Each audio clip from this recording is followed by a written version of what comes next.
Today's artist is PJ North, a country artist out of Nashville, Tennessee. PJ is fresh off the release of his latest EP, Victory Laps. Welcome, PJ. Thanks for having me, welcome. guys. I appreciate it. Yeah, thanks for being on, man. Thanks for being on. So you live out in Nashville, right? I do, yeah. I'm just outside of town in Lebanon. We're like 20 minutes, 25 minutes from downtown, basically. And so yeah, it's pretty close for me. It worked out pretty good. Yeah. Oh, that's awesome. Have you lived there your whole life, or did you move there? No, so I moved here I'm originally from Columbus, Ohio. I spent my formative years there. I was born and raised. I started doing music at 16 in Columbus, and I played all the venues that I could play around the surrounding areas in the Midwest. And then I quit my job in 2016 to move to Tennessee to do it full time.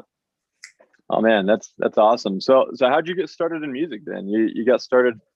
Yeah, long story short, my mother was my music teacher. And then my sister and my brother both were at a studio. My sister was at a dance studio, and then they got me into it. I just kind of was always performing, kind of trying to be that artistic thing. And so at that age, at like 8, I joined the dance studio, and I was kind of the lead guy dancer there for a long time.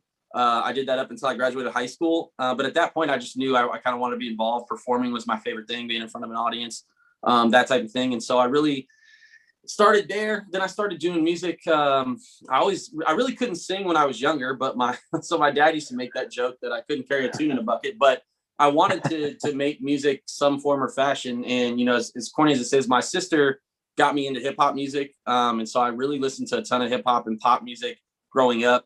And so I started to rap at like ages 12 or so. And Nice. I did it at talent shows. I did it all the way up, and I still do it now as a party trick. But I started doing that, and I started making songs. And I started freestyling and battle rapping in high school and middle school and things like that. And that turned into me meeting a band in town back in Columbus who had success. They were super good to me. They asked me to do a song with them on stage at one of their shows. I did that, and the rest is history for me. I guess I started writing songs of my own and started doing that. So from 16 on, really, this has been kind of my main focus, outside of school, work, racing. But I've basically put all my eggs in that basket of music. So, Yeah. Oh man, that's awesome. That's awesome. Do you write all your own material, or do you work with anybody ever? Yeah, so I co-write all the time in town. I spend most of my nights doing that. So like I mentioned, I work a full-time job now, but I'm able to move things around and make it all work. And I write with a ton of other people. When I moved to town, I didn't know anybody. And so all the songs I wrote were by myself with producers online. I used an online community to find music. And then I started writing with my best friend, who's still very, one of my best friends now, Nick. And he helped me co-write all the songs for the first EP I did when I moved to town, as well as the second EP I did after the first year. So we wrote a bunch, and it was really cool. But I didn't understand the co-writing thing that well because, like I said, I'd worked mostly with producers and things like that. Yeah. And then I met a friend of mine, Ryan Robinette, in town. We met via social media, which is crazy. But we linked up when he moved to town, and he introduced me to everybody. If it wasn't for him, I tell a story all the time. If it wasn't for him, I wouldn't know anybody. He gave me my first cut in Nashville, a song that we co-wrote called Hello Summer, and then followed it up with Eraser and rounds around this town. So I've been very lucky to have him as a friend because he's introduced me and opened so many doors. And now I co-write with as many people as humanly possible that we can. Right now we're working with Frank Leger and Michael Meckling are 2 producers of mine, but Frank and me write a ton together. During quarantine, we sat down and that's what happened with Victory Laps. We sat down, we kind of got over the initial shock of it all, and we're like, let's just write songs. And so we wrote, and we pulled in different people to co-write with us, Chris Rudiger, Dawson Edwards, which was great, man, just really cool. My buddy Tyler Anderson. So we just got in there and really just did as much as we humanly could with it all, and then just continue to write. So that's really my goal. When I moved to town, I thought that was really going to be my thing, is to be a songwriter. I didn't know from an artist perspective. I felt old already when I moved to town.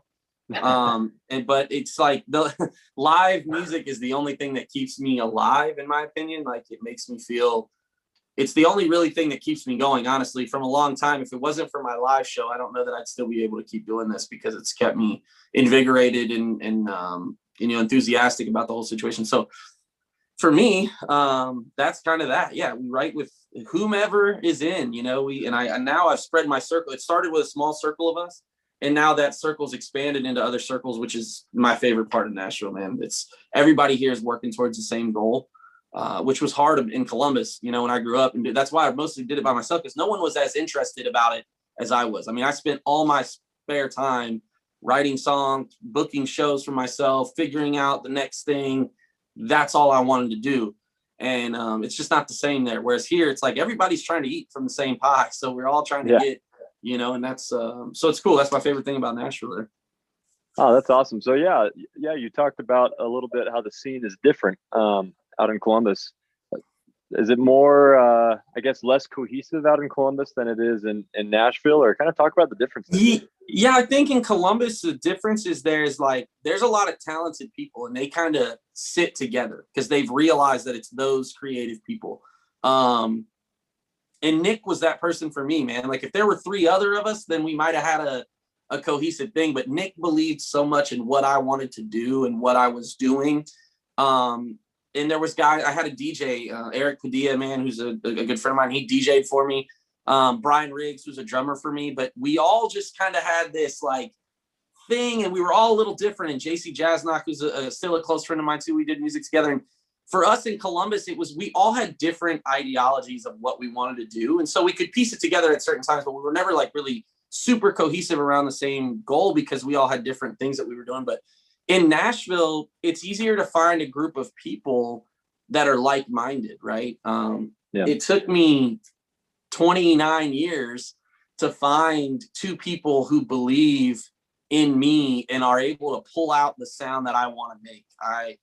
What we call our stuff right now is pop punk country. And it's what that is to me is it's Nashville songs made however we want to make it, right? That's what punk music was anyway, right? Just kind of and for me, growing up on hip hop and growing up on pop music and growing up on pop punk, I wanted to do all of those things, but I wanted to do it in a country way because I love country music. And so that's kind of what we do. I mean, that's the difference. Like I said, coming here, you're able to just meet people because everyone's doing it. And you still have that thing of not everybody's on the same page, but you circulate and you find the right people. And that's, I've been very lucky to find those people in town, man, who, like I said, believe in what I'm trying to do and believe in my sound. And that's meant the world to me. That's what's kept me going now. I think just because I didn't have that back home. It took me years of building and selling tickets to dingy bar shows and things like that to get people to believe in me. I had friends that came once to a show, and I tell this that I wouldn't run into this in Nashville, but back home, I had friends of mine and they would never come to a show. They just never came out, whatever. And they finally came, and they were their first statement after I came off stage was I can't believe I've never been to a show. And I was like, that's here in town. It takes time to be found, and that's, whatever. But there, you don't have to pull people's arm to get them to come. In Nashville, we're all just hey, you going out tonight? We're trying to go see this, trying to go see that. So that's a big difference too, is that the fan base here in town kind of knows what they're looking for, right? They have a feeling, they connect to it. Back home, it just took, and that made me a little callous to certain things, but it also made me wide open, open-minded around everything too. So I think those are the main differences between the 2 cities for me. But otherwise, they're mostly the same. People are moving to Columbus about the same rate they're moving to Nashville. Traffic is traffic's really the only major difference as far as that goes, because they just don't have the infrastructure here to handle it. But I think that's a big thing for me, because it's very similar to my home where I grew up. There's a lot of things that are very similar. So that made the transition a lot easier for me, for sure. Yeah. Oh man, that makes sense. Oh, that's fantastic. So, I was listening to some of your songs, and your voice to me kind of sounds like Garth Brooks. I think it's fantastic, man. It reminds me amazing. of Garth Brooks. I haven't got that before. So I appreciate that. Yeah, no, it was great. Most of the time it's people either tell me to stop trying to be Sam Hunt, or they tell me I don't sound like they expected. That's normally what I get. So I appreciate that, and thank you for the kind words. No, it sounds fantastic. I was like, oh man, this guy's a good voice. So you said that part of the thing that's keeping you going, I guess, and music is the live performance. How has COVID affected that whole process for you? Yeah, it's ruined all of it. It's ruined all of it. I think I played 5 writers rounds last year, maybe. And writers rounds aren't even my thing. Like no one's paying to see me play guitar. They pay me to see me go, for lack of a better term, ape shit on stage. Like that's what they're paying me to see. They don't come to concerts to see me play guitar slowly.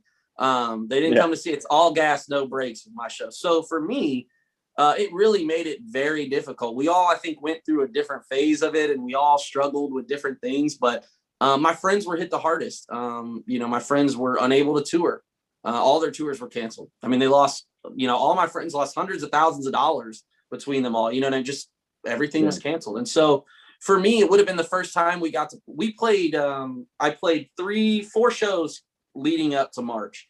And we had kind of a string of things that were coming along, but I just hired a new band, the guys that play with me now. And at that point, we were really starting to mold together, I think. But that hit and it canceled everything. It was going to be the first time I got to play the Ohio State Fair, which, growing up in Ohio, that is the thing to do. And so to have that canceled was terrible. I mean, that was like a big hit. But like I said, I try to find the silver lining in everything. Try to stay positive, because if you don't, this town will eat you alive and spit you out. I know that for a fact. I lost, the first year I was here, I thought I had enough money to live for a year. I didn't make it 9 months, so it was so I know how it is. So for me, it was all about trying to stay positive. And that's why we got in the studio and just started writing and recording music. We were like, let's just do it. Let's go full boat. Let's just do it. And so that's what we did. We just kind of did it all. And that's what we're doing now. We're just staying positive. We wrote a bunch of songs last year and been writing this year. And so that's what we're doing. We're just trying to get cuts and trying to get people to listen. That's all we can do.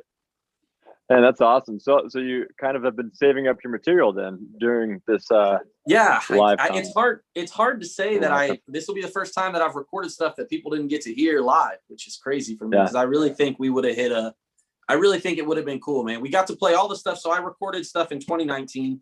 And I had 4 songs that we were doing. And when COVID hit, we were just like, look, let's just release these last 2 together. And then let's do new stuff and we'll go from there. But I had already started to play those. And so my live show was, like I said, was really starting to hit a stride. I played a couple times with Chris Rudiger, who I'm just such a huge proponent of, man. I'm such a huge fan of his. And so he's such a star. For me to be able to open for him and play with him has just been so cool, because, it really shows that we're both going in that same direction. So for us, he's in the same boat. We just haven't got to play the stuff that we've written. And the stuff that we have. So it's pretty crazy. And the writers rounds, like I said, or whatever, but I want to be out there full tilt, turned up to 100 type of thing. So it does suck that we can't do that, but hopefully 2021 looks like it's coming back around. I see Matt Stell announce the tour. So, we'll see. Yeah. Hopefully we're getting there. Right. Yeah, no kidding. It's been a tough year, been a weird year for everybody, but I like what you're saying, find the silver lining. You got to do that with everything, because that's the only way to get by with everything, Yeah, I think that's the thing about this town. Some people found it and managed to make lemonade out of lemons, and others didn't make it. And that's Nashville in a nutshell. Sometimes it takes a lot longer, and then that puts you in a vacuum right there, the COVID situation. And so people left town and didn't make it back, or whatever had to happen, and some people made it happen. So it's definitely a different era that we live in now. Yeah, totally. Well, so prior to COVID, then would you write songs and then play them live, and then take the songs that people responded best to and record those, or would you kind of just record what you had, or how'd that go? I think, we typically put in my situation, I was writing for myself, because my time is so limited. I have to be efficient in the way that I write songs. So if I write after work, then I write specifically for me, or I have to have a very specific plan, because if not, I can't afford to waste time, right? I don't have 2 or 3 writes a day like some people. I don't have that ability.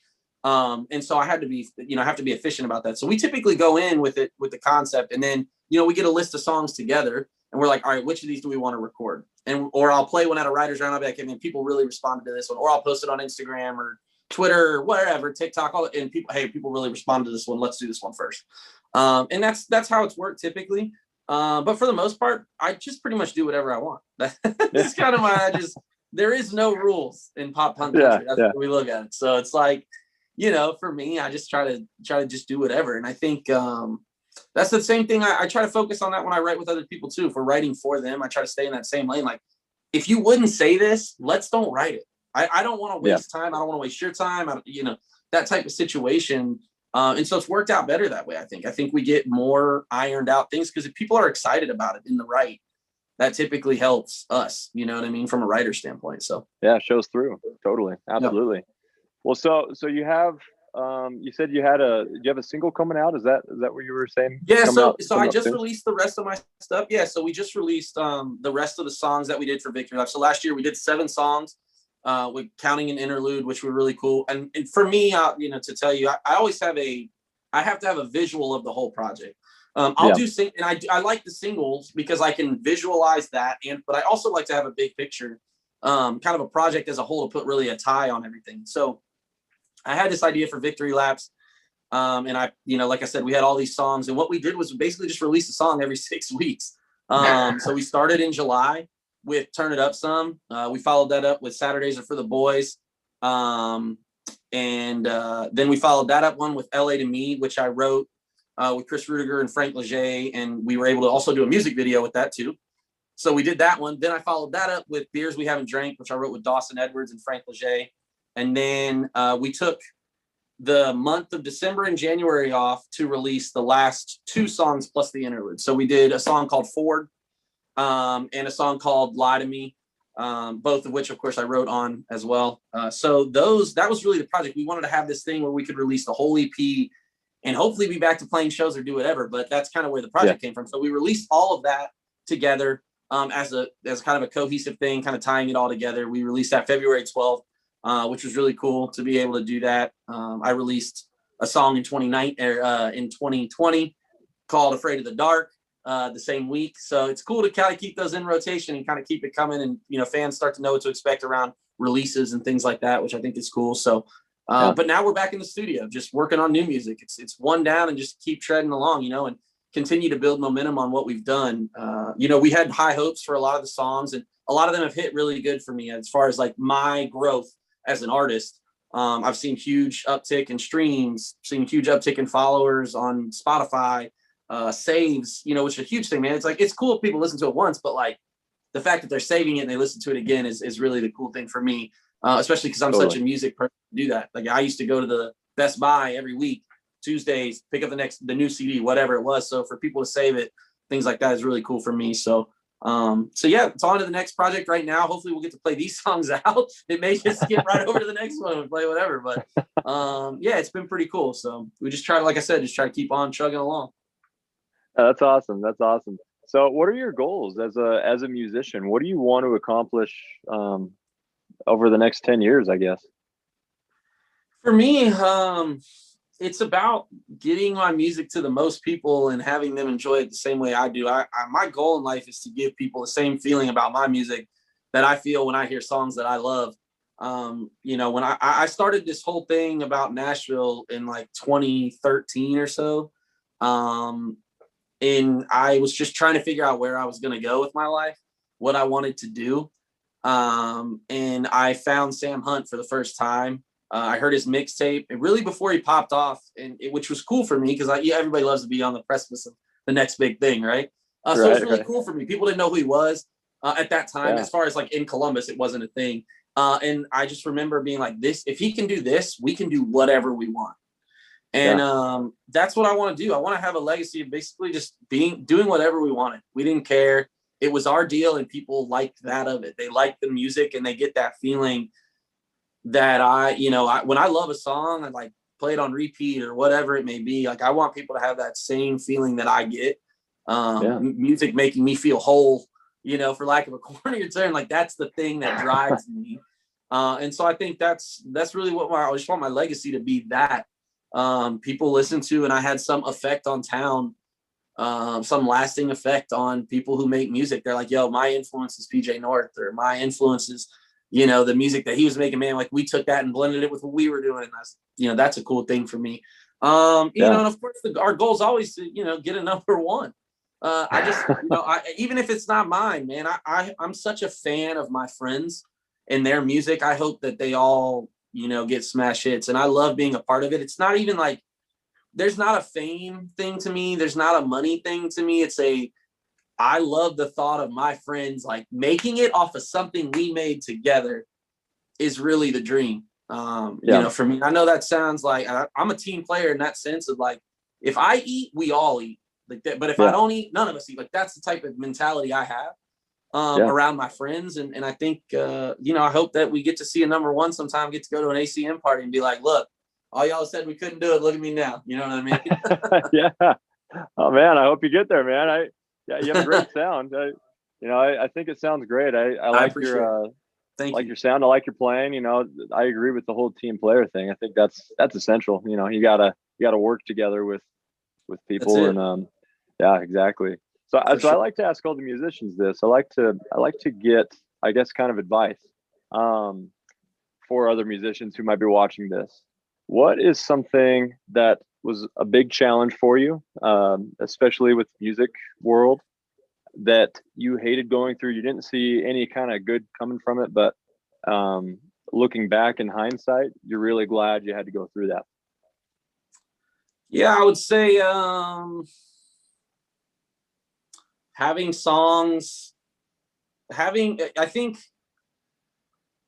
things not work out like you expected is probably my number one thing, is like understanding that that's going to happen, whether or not how you plan it, how it works out, whatever. We can think, me and my friends can be like, yo, this song bangs, this is it.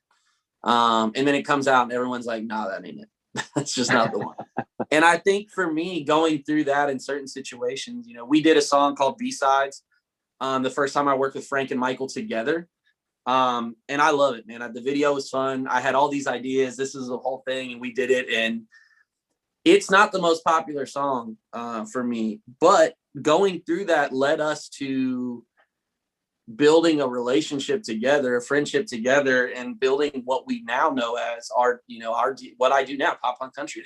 We came from that, and I didn't want it to flop, right? I wanted that to be the thing. Like, yeah, that's it. You know what I mean? On to the next thing.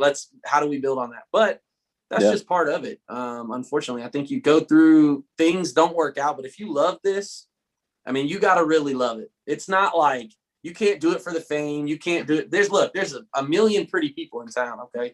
There's a million kids that are 22 years old with their parents' money that can do whatever they want. That's not, but you got to really, really love this, and you got to go through the shit to get to it. Unfortunately, it's, I wouldn't trade any of that. I mean, I wouldn't trade the down times, the times where songs flopped, or I sat there the next day and just be like, wow, no one cares. You know what I mean? I because without that, it wouldn't make me, it's, don't get me wrong, like we all get jaded or whatever, but if it wasn't for those times, I wouldn't be in the situation I'm in now. And so I'm so thankful to go through that. And, my expectations were high when I moved to town, but I got immediately pegged, you get down a couple pegs. Yeah. And that's okay. I think we all go through that. And I think that's what I would tell people. That's normal. You got to if you love this, you got to keep grinding. Don't stop. If your music's good. And the other thing is, I read this yesterday and I thought about this, is like, have people that'll tell you no. Because I don't need a bunch of yes men. Like if it's bad, I'm going to be mad that you think it's bad if I love it, but I also understand. And so my friends are like that. They're like, yeah, it's okay. Or they're like, and I'm okay with that. And I really appreciate that, because without it, I don't think you truly get the greatness that's involved in what we consider art or what we consider making music. Yeah. Oh, no, exactly. No, I totally agree with you. I think that's great advice. I think that people do kind of get an idea in their heads of what it should be. And they have a song and they're like, oh man, this is going to put me on. This is going to get me there. And then it drops and you can't get down about it. You have to be like, oh, you have to do the best you can, but you can't get down. So I think that's fantastic advice. That's it. Yeah, that's fantastic. Well, hey, thanks for coming on the show, man. I appreciate your time, and we wish you luck, man. We're excited to see what you got next, and we love the new EP. It's fantastic. Like I said, I was listening to it earlier. I appreciate you guys so much for having me, man. Thank you. Anytime I get to take a chance to talk about music during the middle of the day is always good. Talk to people who don't know me, get to know people. I think that's the coolest thing about Nashville, man. You're always meeting new people and meeting people in the music business, and in some form or fashion. To us moving forward and things like that. So I'm so thankful for you guys having me on. I appreciate it. Yeah. Well, hey, thanks again, man. We'd love to talk to you again soon. You know, get a update later when things are more normal sure. and you can play sure. again. You know, and let us sure. know if there's anything we can do to help you out. You I know, we're will. in Utah, so we're kind of across the country. Amazing. But Amazing. but you know, Amazing. Well, that's what I was just telling you. So I'll tell you, like I said, my buddy, the investment firm that we work with is that he works with is based out of Utah. Oh, no so kidding. He traveled. So that's a huge tech thing right now too. My brother is in a real estate. He runs a real estate hedge fund, and they are they have a one of their base places that they have is down in Salt Lake as well. So small world. Yeah, no kidding. Yeah, it's been shooting up around here, the tech industry, man. It's it's crazy. For sure. No kidding. Well, that's crazy. That's cool that he's down here. Yeah, we'll have to talk more about that at some point. I appreciate it, guys. Thank y'all so much for having me, man. If y'all need anything, y'all let me know. Thank you, guys. Hey, you too, man. Thanks, man. Take care. Have a great rest of your day. Talk soon. See you See later. y'all. I see ya. Hey, Bye. we'll see ya.